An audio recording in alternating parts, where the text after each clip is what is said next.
Monsieur le président, monsieur le ministre, madame et messieurs les rapporteurs, madame la présidente de la commission, mes chers collègues, le ministère de la Culture fêtait cette année son 60e anniversaire.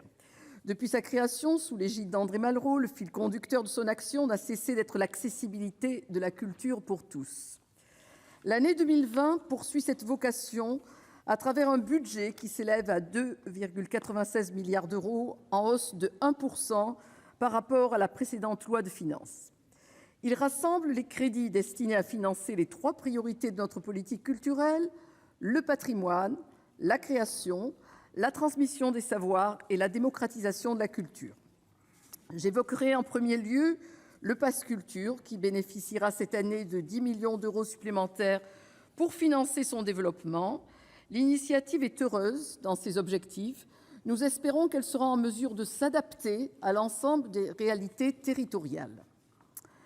Les territoires bénéficieront de la création d'un réseau de 1000 microfolies à l'horizon 2022.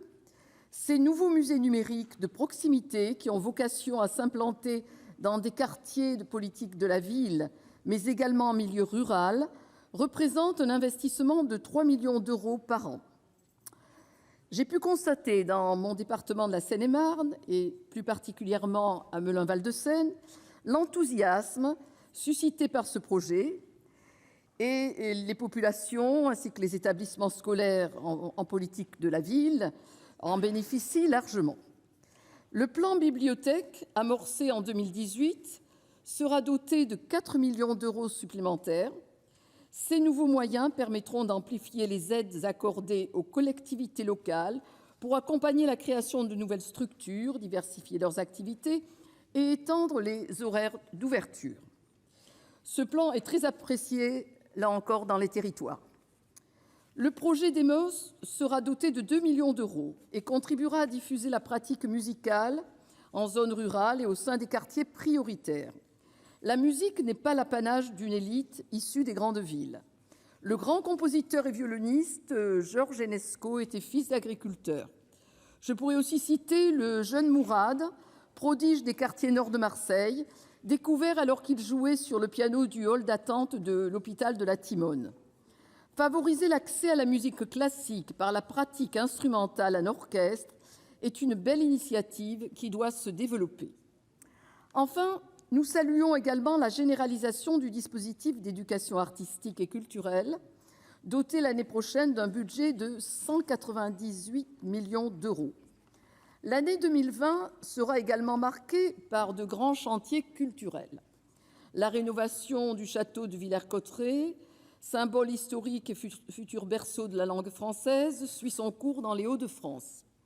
La création d'une cité du théâtre représente un budget de 7 millions d'euros en 2020 sur un total de 86 millions d'euros d'investissement.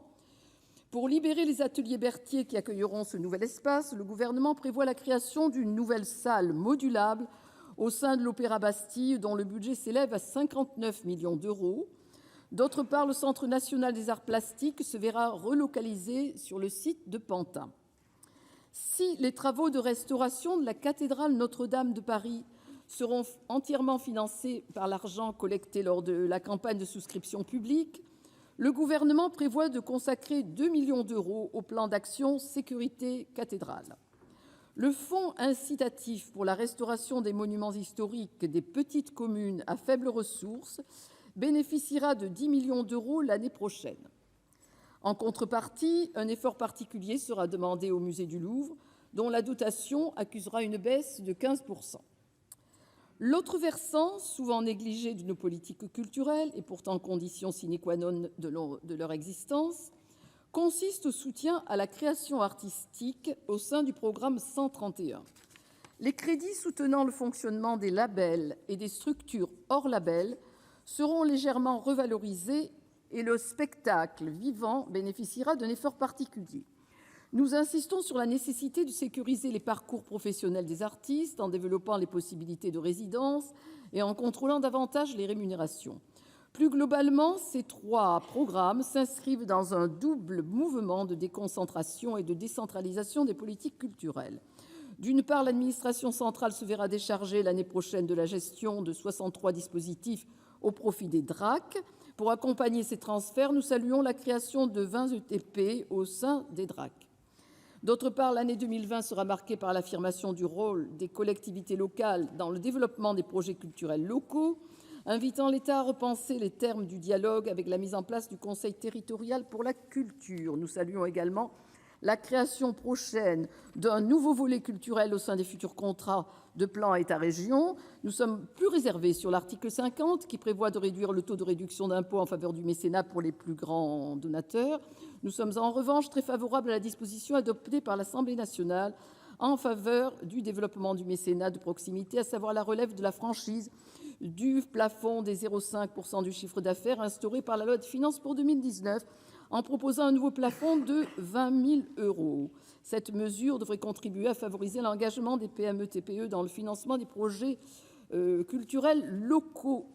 Notre groupe a déposé un amendement dans les articles non rattachés au crédit, qui relèvera le seuil de versement entraînant une réduction d'impôt de 40 % au lieu de 60 % de 2 millions à 7,5 millions d'euros. Dans l'ensemble, nous soutenons cette mission et nous voterons en faveur des crédits présentés. Merci. La parole est